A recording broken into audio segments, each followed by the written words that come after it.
Seja bem-vindo ao podcast do Inova Social. Eu sou Vitor Vasques e hoje estou aqui com o Ronaldo Tenório, CEO da HandTalk, um bate-papo sobre acessibilidade digital e os desafios em torno do empreendedorismo social no Brasil. Ronaldo, seja bem-vindo.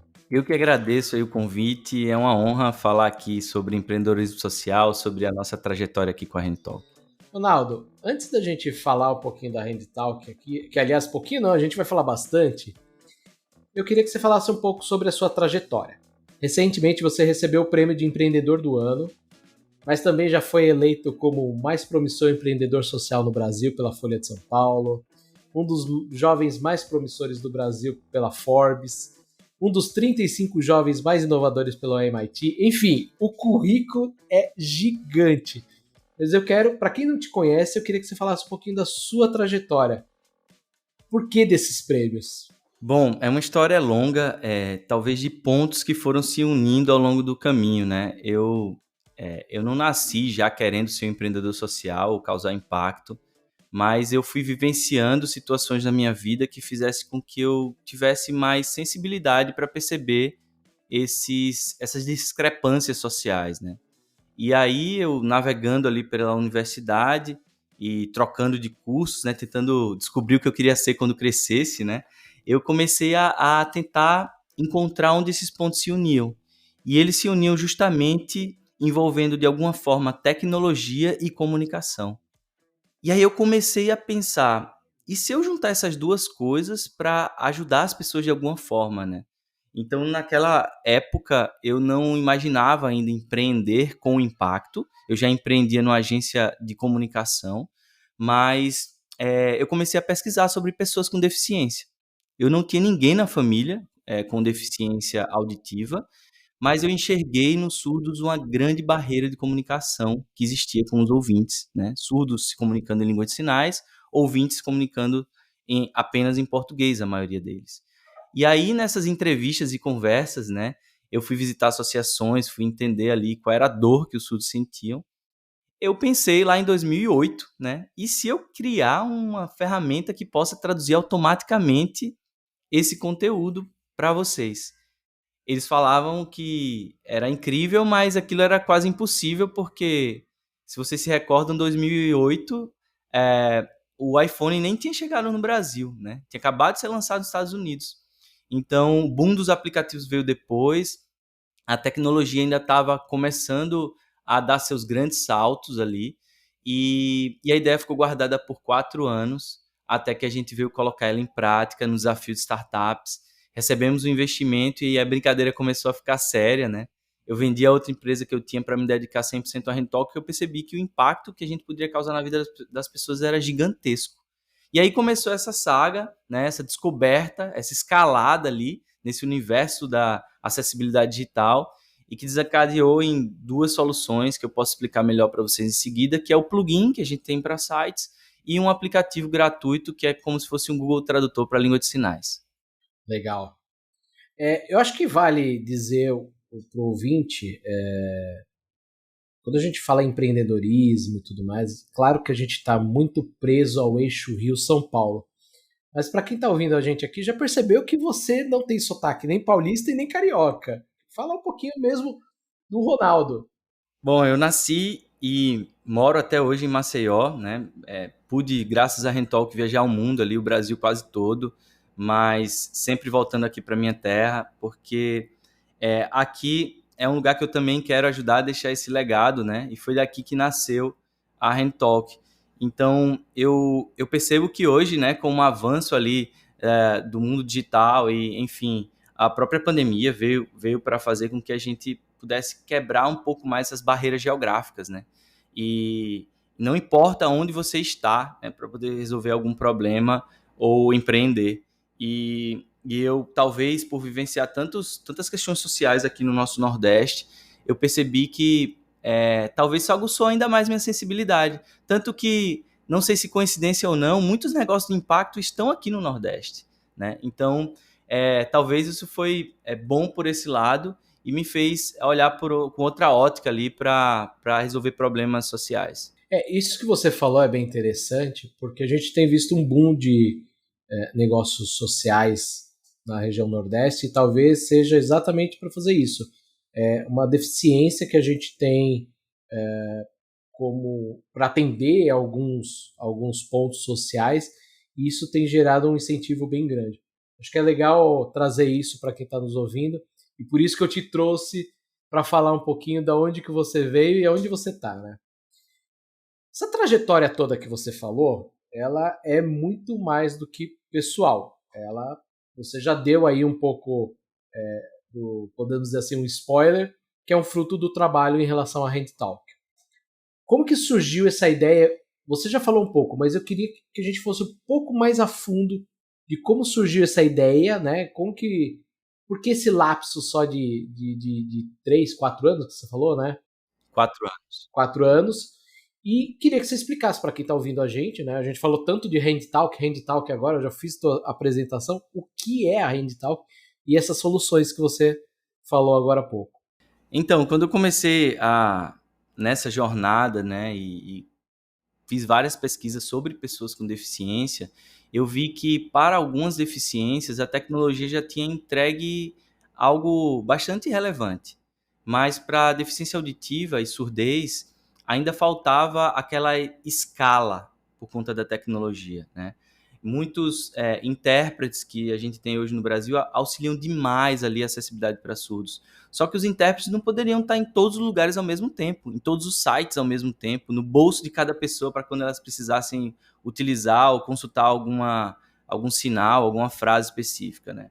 Então, foi aí que surgiu o aplicativo.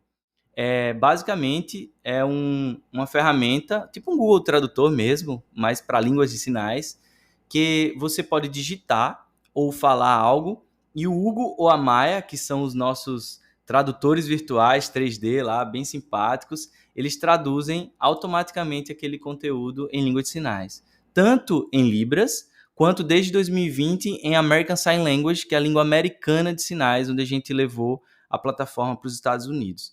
O aplicativo ele é gratuito, então já tem mais de 5 milhões de downloads. Tem muitos casos que eu posso contar aqui para você de histórias emocionantes, pessoas que, através do aplicativo, quebraram de fato essa barreira de comunicação. E aí, logo depois do aplicativo, lá para 2014, a gente percebeu também que a internet estava offline para a maioria dos surdos que são sinalizados e dependem da Libras para obter informação. O conteúdo nos sites aqui no Brasil está em português e muitos surdos têm dificuldade de compreensão do próprio português. Então, eu pensei, e se a gente criasse um plugin para traduzir automaticamente esse conteúdo para a língua de sinais? E foi aí que nasceu essa ferramenta, que hoje já ajuda mais de 800 sites aqui no Brasil, inclusive do Instituto Sabin, né? A Maia está lá ajudando na tradução automática para Libras, e foi muito legal romper também essa barreira do conhecimento, porque para nós ouvintes é muito difícil imaginar, mas eu queria que a gente se colocasse nesse momento no lugar do surdo, que tem uma barreira gigantesca de comunicação e a informação que chega a ele, muitas vezes tem um ruído muito grande ou ele é o último a saber, né? Simplesmente o último a saber. Uhum. E com essa ferramenta, a gente conseguiu fazer com que eles pudessem ter a informação em primeira mão junto com os ouvintes também, que são usuários do português ou do inglês, no caso dos Estados Unidos.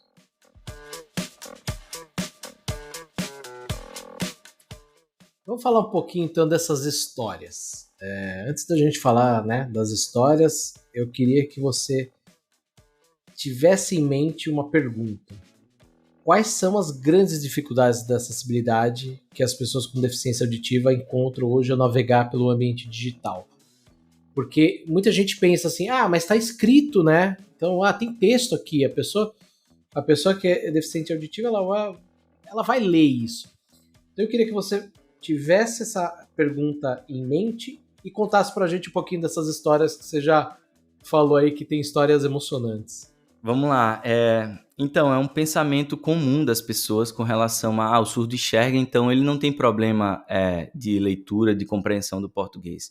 Nós, ouvintes, aprendemos a ler e a escrever pela fonética, né? Então, como surdos não conseguem compreender, né, ouvir, eles têm essa dificuldade, essa barreira a mais.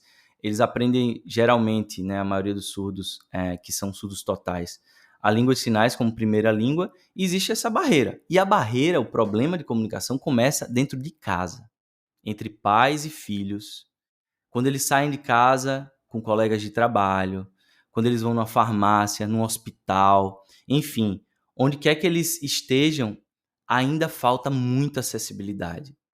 Então, foi para isso que a gente surgiu, para tentar quebrar um pouquinho dessa barreira, e aí o aplicativo ele vem sendo muito útil para poder estreitar esses laços ali entre surdos e ouvintes.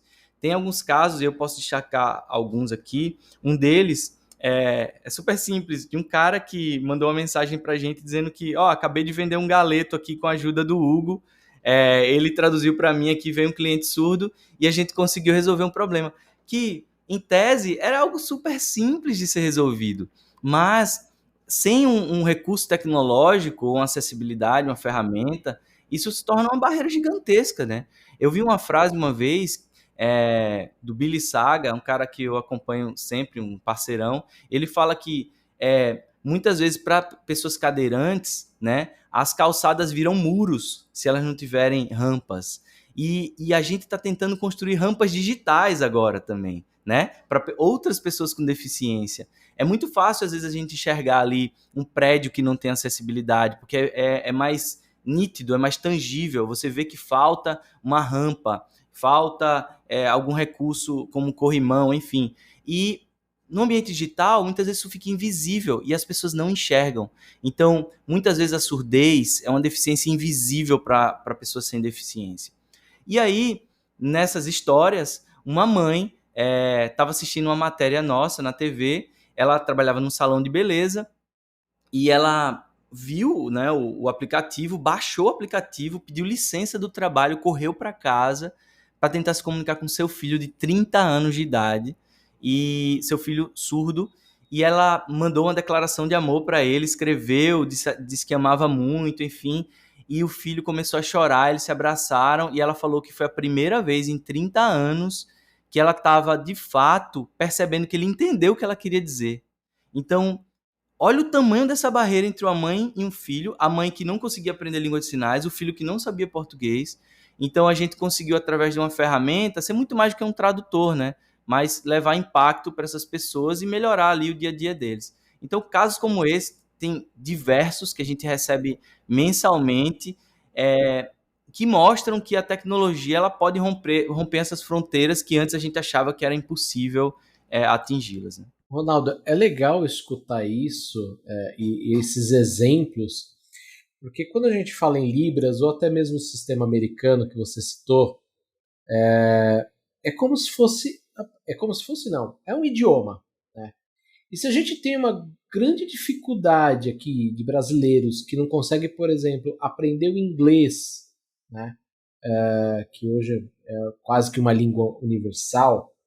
O que dizer, então, por exemplo, e tem assim um curso de inglês a cada esquina, né? O que dizer, então, por exemplo, de Libras? Né? Quando a gente fala em aprender Libras, a gente não precisa ir muito longe. Até mesmo nos grandes centros urbanos aqui do Brasil, a gente não tem assim uma facilidade. Eu quero aprender Libras, onde eu consigo? Você vai gastar ali um tempo para descobrir onde aprender, descobrir um professor, ou enfim, um local para aprender esse novo idioma, né? E quando você tem a possibilidade de ter um aplicativo onde você escreve ali e o Hugo ou A Maia. a Maia poder traduzir isso assim, potencial incrível.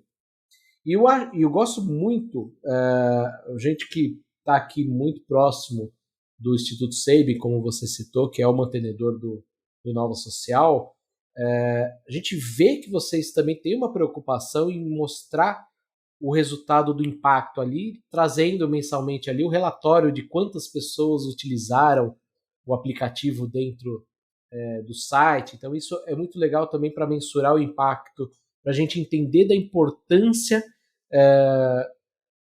de ter ali acessibilidade. E eu acho que ainda existe um desafio enorme uma coisa super simples, tá? Eu sou designer por formação, e aí eu vou trazer aqui um pouquinho de experiência do meu lado. Eu vejo muitos trabalhos sem ser pensado, por exemplo, para aquela pessoa que é daltônica. Então, eu tenho um caso na minha vida que eu tinha um chefe, que ele era chefe do departamento de design, mas ele era daltônico. Eu demorei muito para entender, né, que ele via o mundo de uma forma muito diferente. Isso lá no começo da minha carreira. E quando a gente fala em trazer o deficiente auditivo para usar, né, alguns sites e tudo mais, e você quebra essa barreira falando, olha, não é porque o deficiente auditivo ele vê que ele sabe ler exatamente, né? Então isso é muito legal de escutar. Enfim, eu acho que é uma coisa que ela fura todas as bolhas do impacto, porque foi o que você falou, possibilita, por exemplo, o rapaz lá vender um galeto, né? E também de uma mãe se comunicar com o filho depois de 30 Ô, anos. Vitor, eu vou fazer uma revelação aqui para vocês. Eu sou daltônico e eu trabalhei muito tempo com criação de artes, né, na minha agência de comunicação. E imagina para Uhum, mim ter que escolher a cor de algo sem saber que cor era aquela, né? Então eu decorava pelo uhum. código hexadecimal de cada cor para poder, ou senão eu digitava azul no Google, pegava a paleta lá que eu achava de azul e replicava, porque muitas vezes eu confundia com roxo, amarelo com verde, enfim.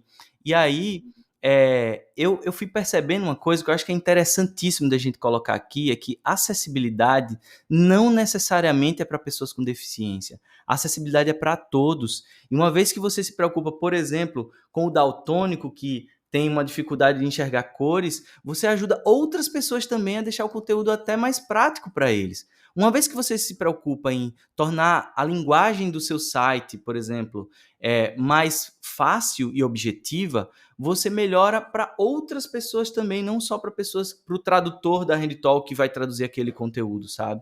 Então, a acessibilidade é praticidade, é objetividade, é dar acesso.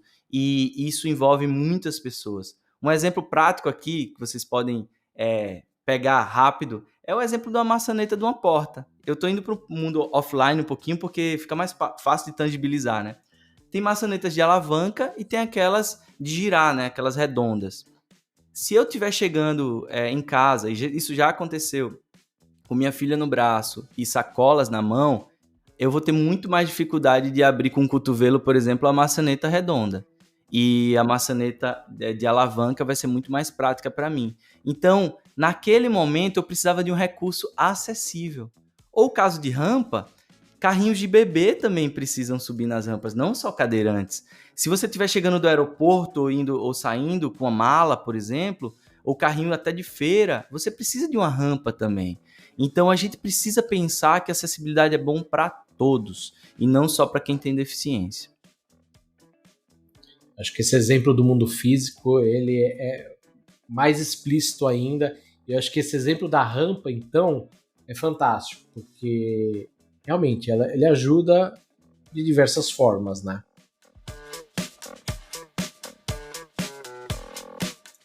Ronaldo, a HandTalk foi um dos primeiros negócios sociais do Brasil. O Inova Social já tem 5 anos.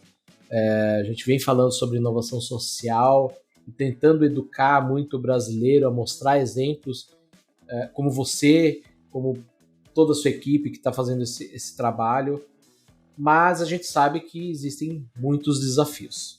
Né? Como que foi essa trajetória até aqui? Você está falando de 2011 para cá, a gente já tem quase 10 anos, então tem bastante coisa a se falar. Queria que você contasse um pouquinho como que é ser um empreendedor social no Brasil. O que você vê como os grandes desafios? Não só vocês estão ambientados num cenário ainda da acessibilidade, né? Que tem mais desafios ainda. Mas como que você vê esse cenário do negócio de impacto no Brasil? Essa é uma excelente pergunta e foi algo que eu percebi um amadurecimento ao longo desses 10 anos de caminhada. A Rentalk vai fazer 10 anos agora, 2022. A ideia foi 2008, mas ficou guardada ali por 4 anos. Então, o que é que eu percebia lá atrás? É que as pessoas enxergavam, na verdade, elas não enxergavam problemas de acessibilidade. Elas não enxergavam que existia esse problema. E aí a gente fez um trabalho educativo gigante, né? E depois que a gente fez, as pessoas ainda confundiam em que a acessibilidade deveria ser vista como filantropia e não como necessidade e oportunidade, né? Tanto para quem recebe acessibilidade quanto para quem fornece. Você vê aqui, por exemplo, empresas brigando por fatias de mercado pequenas ali, ferrenhamente, né, por aquele público, e muitas vezes ela esquece que tem 45 milhões de pessoas com deficiência no Brasil. E muitas dessas pessoas precisam de recursos de acessibilidade e essas organizações não estão preparadas para se relacionar com esse público. E, e eles não enxergavam esse universo. E quando enxergavam, diziam, tudo bem, então você é uma ONG, a gente vai fazer uma parceria aqui.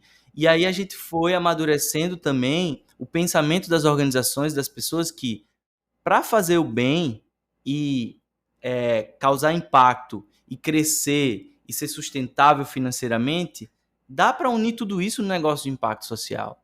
Né? E foi aí, ao longo desses últimos anos, que o conceito do setor 2,5, de negócio de impacto, ficou mais claro ali para as pessoas. Então, de lá para cá, a gente vem fazendo um trabalho muito profundo de educação. Inclusive, a gente tem um evento chamado Link, que é um festival digital de acessibilidade, que já tem 4 anos, onde a gente traz nomes ali do mundo todo de acessibilidade para debaterem sobre o tema, né?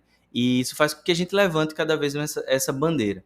E o que o vento soprou muitas vezes contra, né? Nessa trajetória empreendedora, porque as organizações ainda não enxergavam, mas nos últimos anos a gente vem acompanhando ali o avanço de práticas ESG, né? Que na tradução para o português é ambiente, meio ambiente, social e governança, que mostra a evolução da sociedade para um capitalismo mais consciente, em que olhe para as pessoas, para o meio ambiente, para a transparência ali das relações de uma forma muito mais saudável para todos. E aí, com essa onda ali de ESG chegando ao Brasil nos últimos anos, a gente conseguiu fazer com que o vento soprasse a favor e falássemos mais sobre acessibilidade.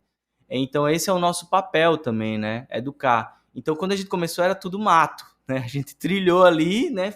Sem bússola, né? Sem muitas referências. Era muito difícil ali, porque a gente errava muito e tinha que entender ali para que caminho a gente deveria seguir, inclusive com relação a um modelo de negócio que fosse sustentável e justo para todos, né? Porque os surdos, por sua vez, têm direito à acessibilidade por lei, e era meio injusto a gente cobrar deles para oferecer acessibilidade, e por sua vez a gente viu organizações que precisavam se relacionar com esse público, né? Então foi aí que a gente encontrou um modelo que funcionou.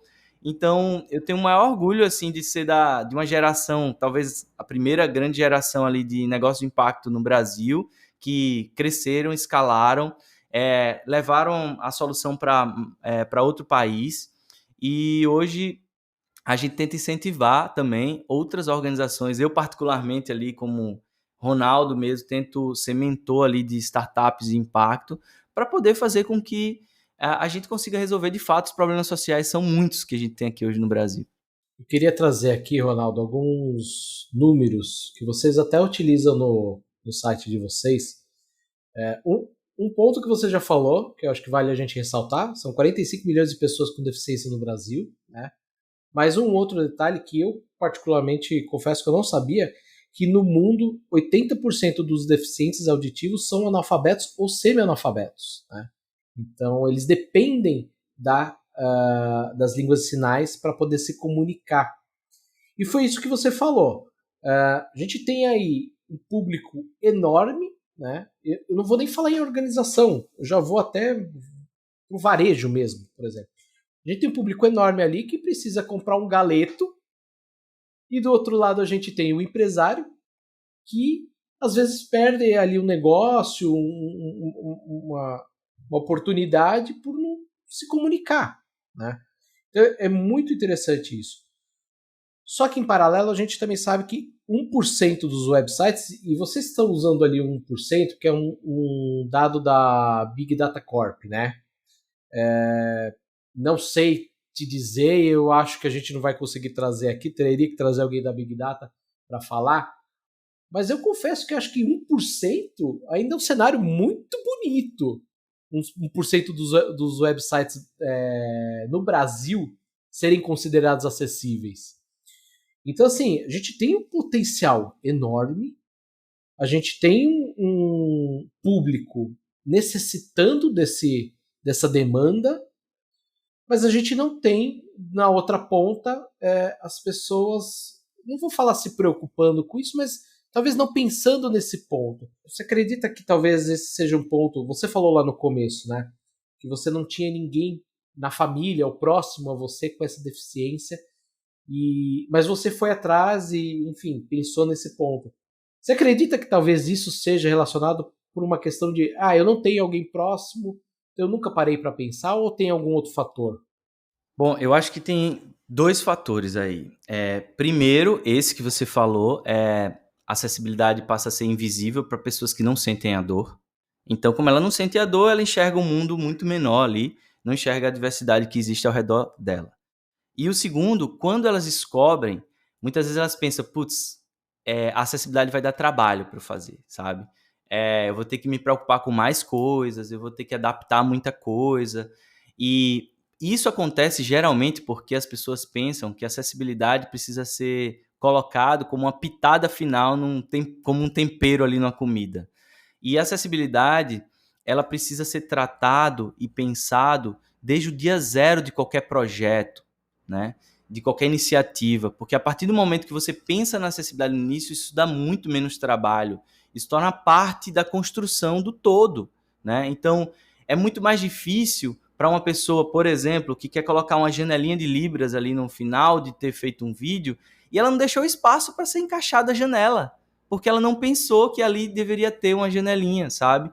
Então, são casos como esse que fazem com que, de fato, a acessibilidade ela dê mais trabalho porque a pessoa não pensou ali no começo. Eu vou comparar de novo com offline, que é uma comparação interessante. Você constrói um prédio que ele não tem rampa, só tem escadas. Não vai dar muito mais trabalho para você ter que quebrar tudo e construir rampa? Vai, muito mais trabalho. Daria muito menos trabalho se você, no conceito do projeto do prédio, você já pensasse que teria que ser construída uma rampa ali. Então, o que acontece com a internet é que há muitos prédios antigos, ou seja, sites antigos que foram construídos sem pensar em acessibilidade. E o que a gente quer fazer também é que os novos, que são feitos a partir de agora, já coloquem acessibilidade nessa receita, porque aí você consegue fazer com que isso flua muito mais fácil.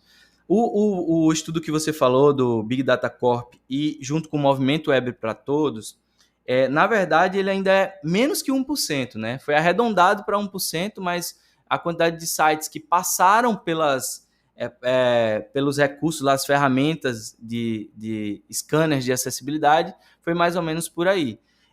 Teve uma evolução da última pesquisa que eles fizeram para essa nova, mas foi muito pouco ainda, né? E a gente mostra o quão de oportunidades existem aí para as organizações comunicarem com pessoas com deficiência. E eu vou falar mais um ponto que mostra o tamanho dessa oportunidade. Para cada pessoa com deficiência, eu tenho outras pessoas ao redor. O pai, a mãe, o irmão. Se você impacta a pessoa com deficiência, se uma marca impacta essa pessoa, com certeza há impacto reverberado para a família e colegas e amigos dessa pessoa com deficiência. Porque as pessoas vão olhar com mais carinho para essa organização e vão dizer, essa organização se preocupa com alguém que eu admiro, que eu amo. E aí eu vou ser, talvez até, eu vou criar uma fidelidade maior com essa organização do que com a outra que não está nem aí para acessibilidade. E é por isso que eu acho que é algo que não dá para voltar mais atrás, sabe? Dizer agora as empresas vão passar a não se preocupar mais. Eu acho que quem não está se preocupando com a diversidade, eu estou indo até para o conceito mais amplo, né?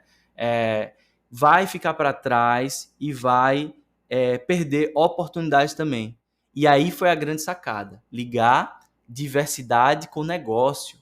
Porque quando a galera achava que era filantropia, ninguém estava nem aí. Quando eles falam que, por exemplo, tem casos, tem pesquisas que mostram que empresas na Bolsa de Valores que são ESG, que têm práticas ESG e que estão no índice de sustentabilidade, elas performam melhor do que as empresas que não são parte desse índice. Então eles olham que aquilo mexe no bolso também.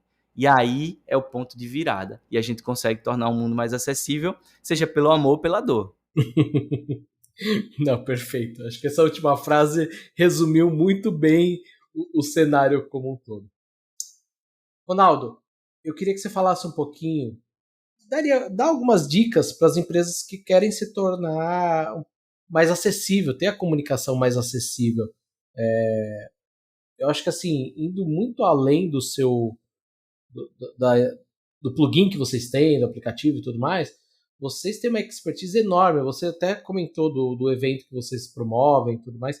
Eu queria que você desse um pouquinho de dica para quem está pensando, para quem talvez nunca parou para pensar nisso, e agora com a nossa conversa aqui, falou, poxa, preciso começar por algum lugar.